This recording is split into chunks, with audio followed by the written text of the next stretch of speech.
Het jy al gesien hoeveel verskillende soorte mos saam op of onder 'n boom groei?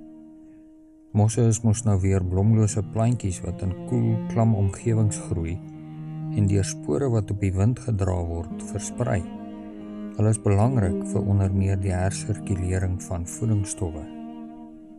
Efesiërs 4 vers 11 en 12 stel dit: En hy het gegee sommige as apostels, ander as profete, ander as evangeliste, ander as herders en leraars, om die heiliges toe te rus vir hulle dienswerk tot opbouing van die liggaam van Christus. Kom, voed jou gawe vandag in die koelte van sy rus met water van die lewe, sodat die Heilige Gees ander deur jou met die spore van God se genade kan opbou. Geseënde Sabbat.